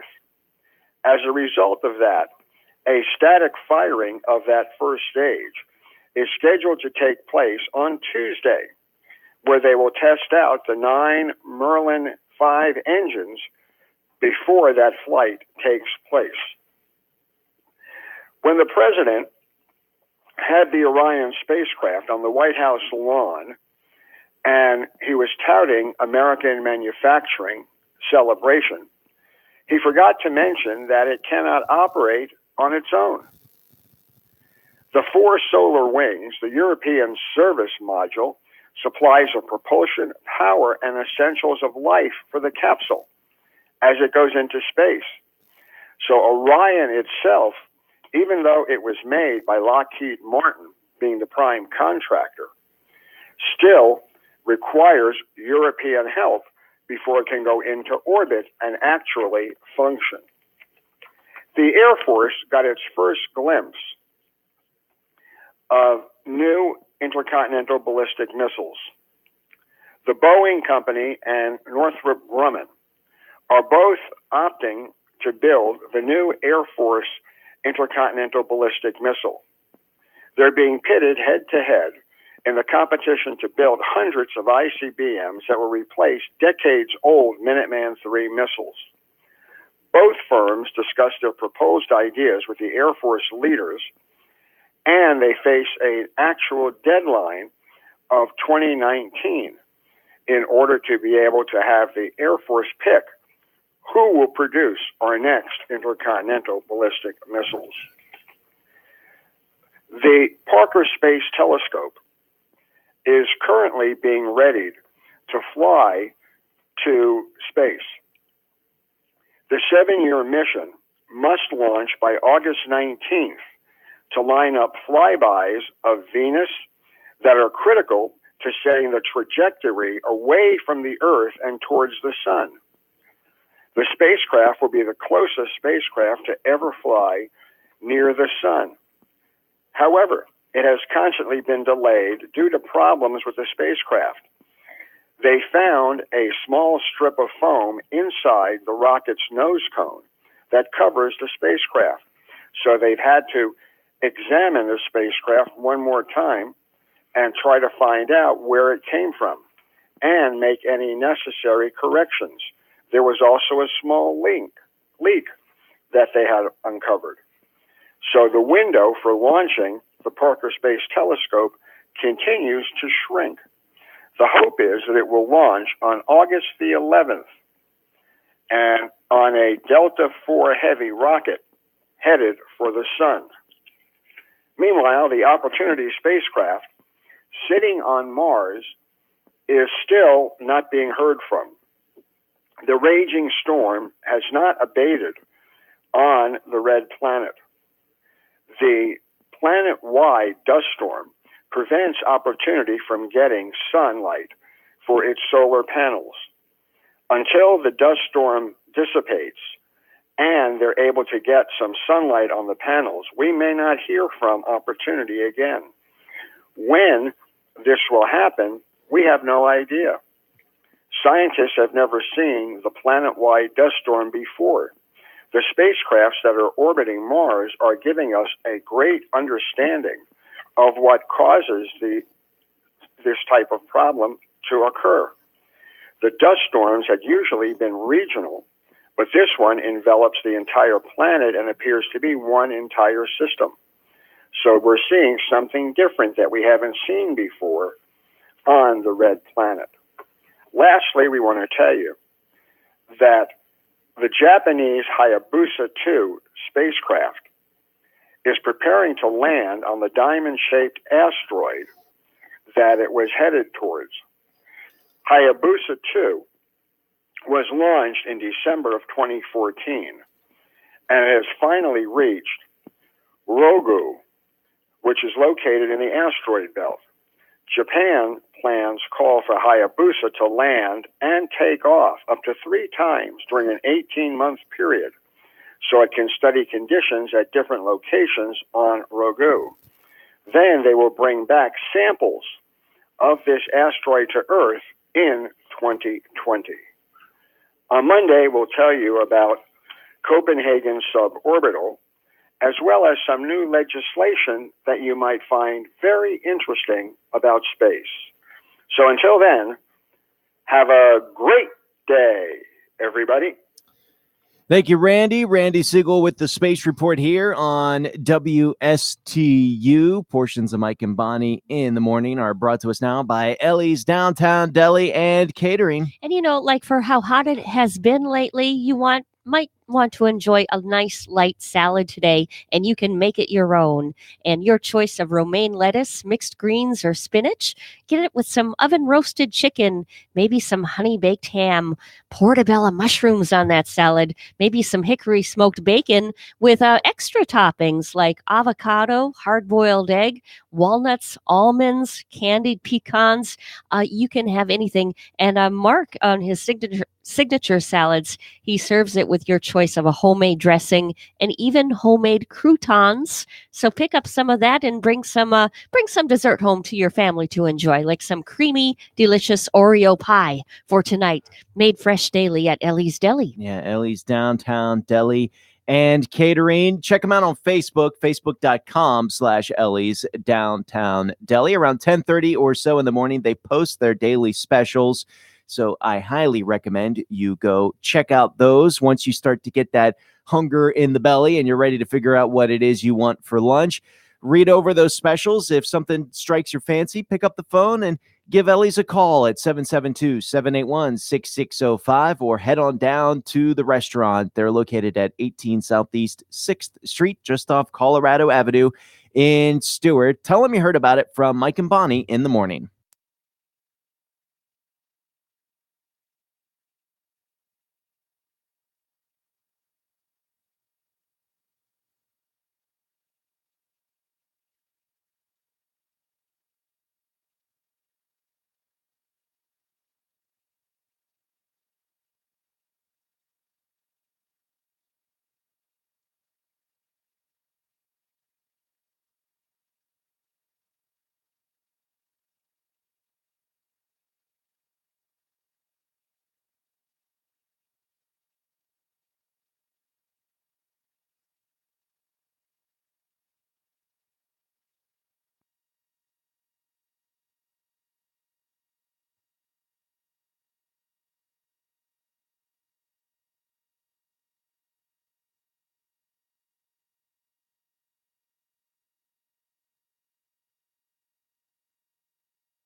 hate flying. You know, they let you pick your seat on a plane. I think I'd rather pick the person I'm sitting next to. You know? I don't really care where I am on the plane. It's like a 6-hour relationship. Make it more like a dating app.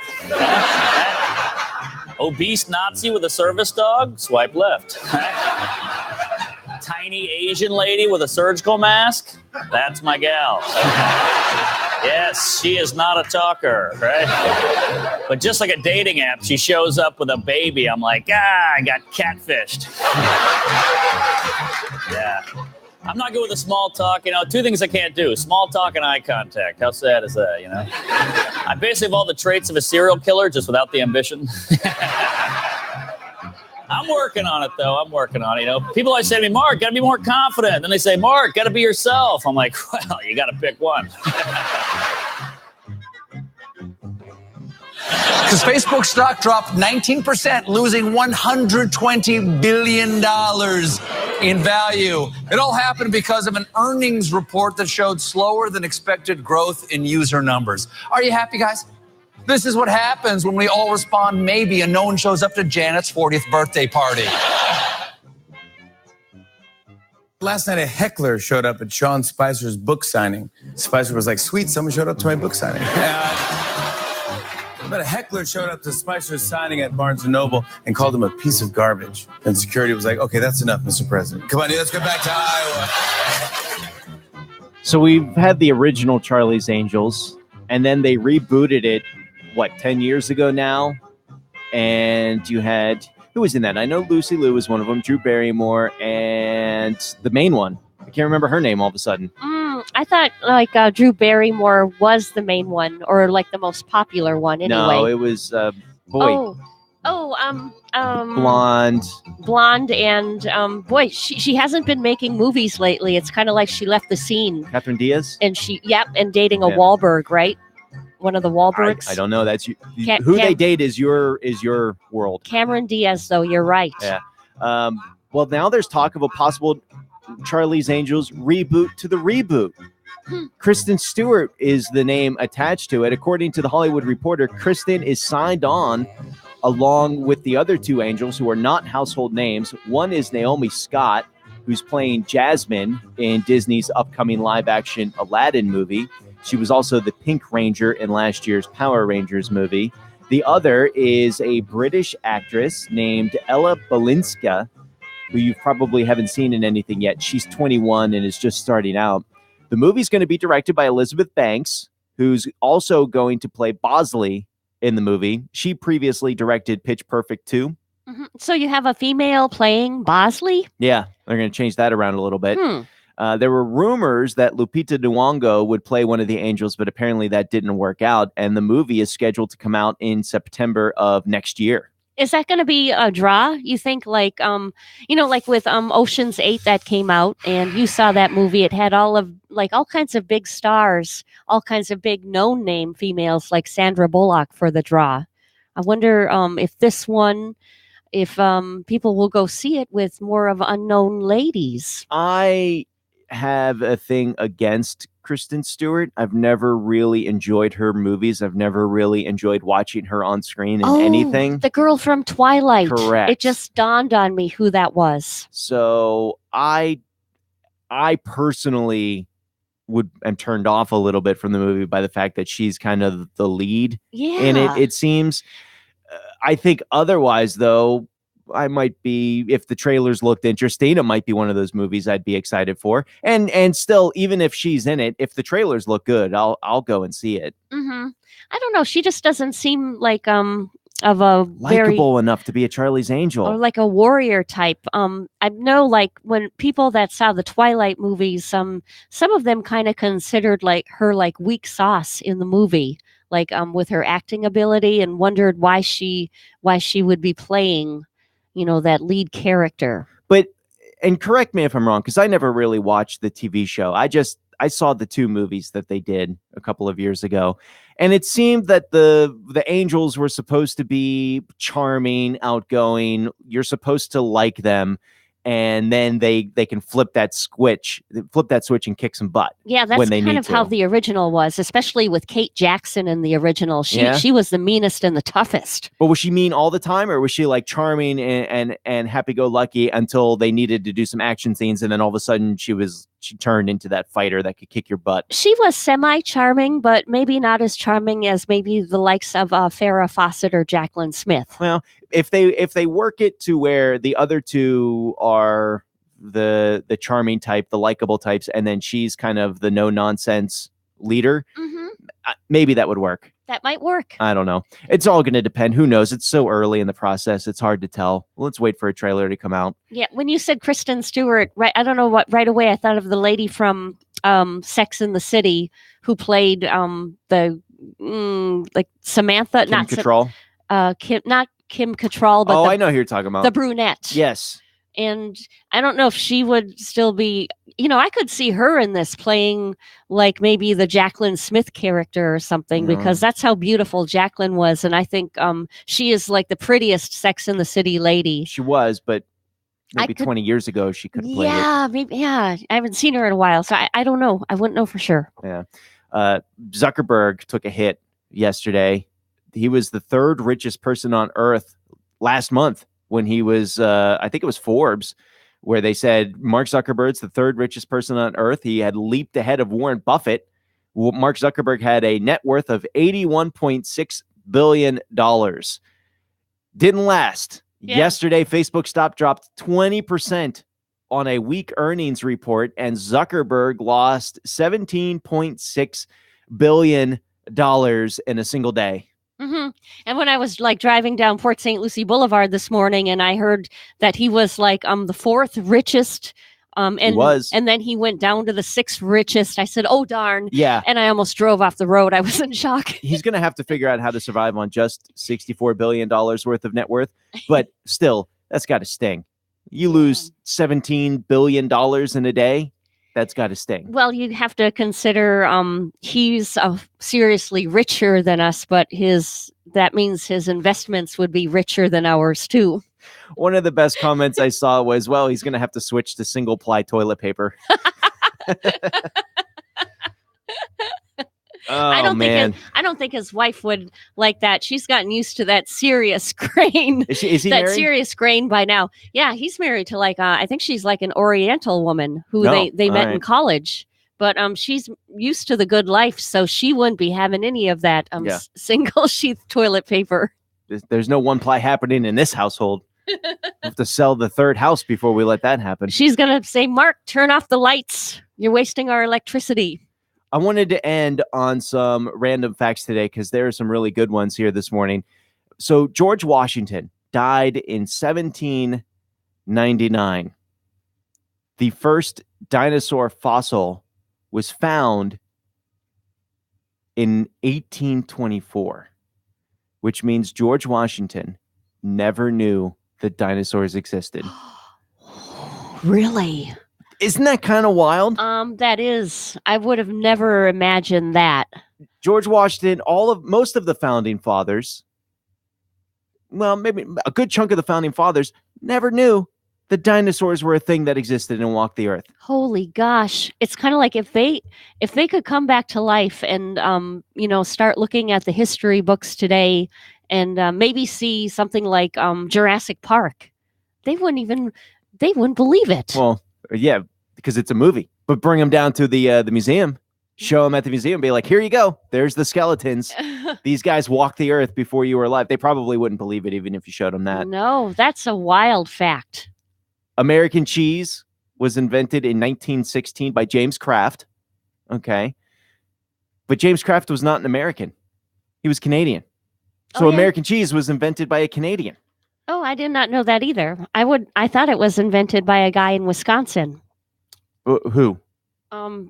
Maybe James Kraft. The sergeant. You just thought it was a guy from. You just assumed it was Wisconsin. The Sargentos are. I think they're from there. Wait, is Wisconsin known for multiple cheeses or cheddar cheese?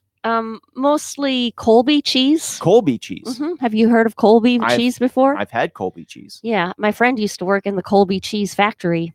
Every time I've had Wisconsin, somebody says, "Oh, it's Wisconsin cheese." It always seems to be cheddar. Yeah. It's never been Colby or any other type. He took a pic. He went in that factory. He wasn't supposed to do it, but he took a video of all of this cheddar cheese that was already shredded, and it was in the back of a huge semi truck. And the back of that truck was full of cheddar cheese. I mean, you could have dove in that cheddar, Mike. Oh, so it was like a ball pit with cheddar cheese? Yes. I mean, it was fascinating. That's like the most cheddar cheese that I've seen in one place. And then the last year, without a plane crash somewhere in the world that killed at least 50 people was 1954. There have already been 5 plane crashes this year that have killed at least 50 people. Yeah. That's wild. You never hear about them, really. Yeah, there was that plane that went down, I think, just south of the Everglades not too long ago. I think it included Didn't kill 50 people. But not 50 people. No. That is pretty wild. That's insane. 8:54 is the time this morning. We've got Treasure Coast News coming up next.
Fort Pierce police officers say they are leaving their jobs because of low pay. WPTV's Megan McRoberts reports.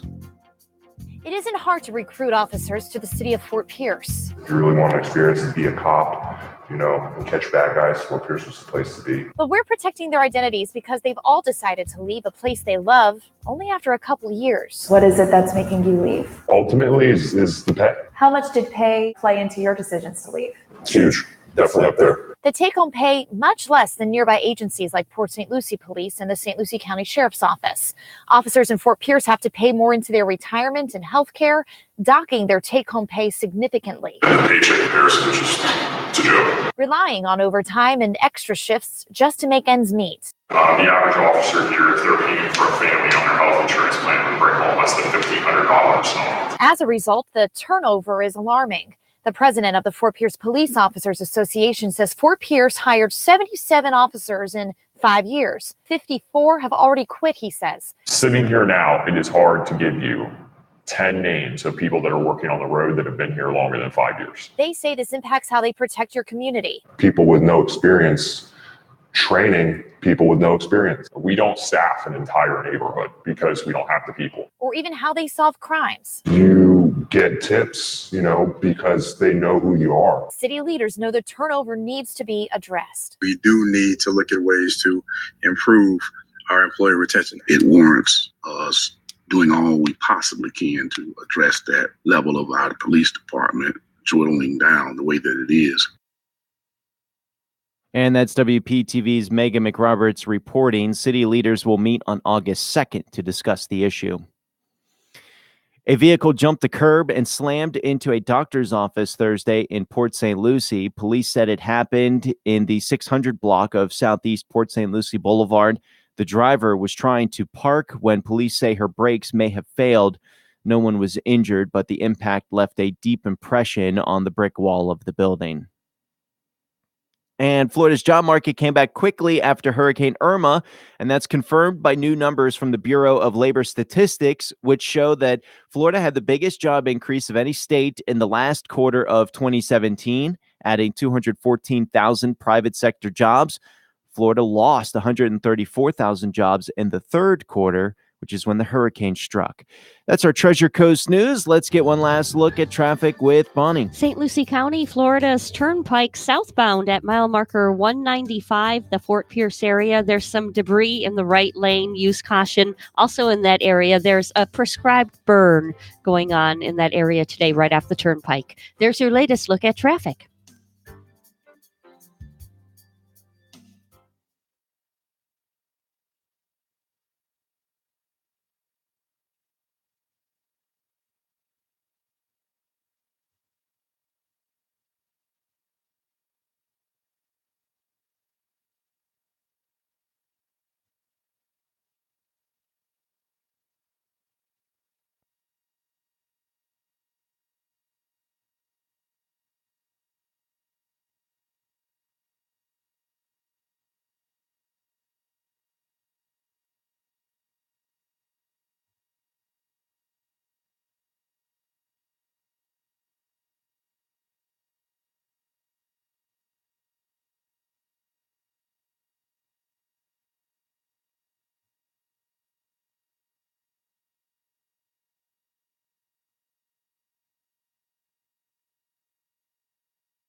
And that's going to pretty much do it for us here on this Friday morning. Hope you guys have a great rest of your day and a fantastic weekend as well. We do have that waterway cleanup starting tomorrow morning. So treasurecoastwaterwaycleanup.com, tcwaterwaycleanup.com for more information on that if you want to get out and help out. Other than that, make sure to have a fun, safe weekend, and we will be right back here Monday morning starting at 6 a.m. Bonnie, have a good one. You have a great weekend too, Mike. You're listening to WSTU Stewart, and we are online at WSTU1450.com. Fox News is up right now with the latest headlines, and Ray Lucci is on at noon. It is 9 o'clock.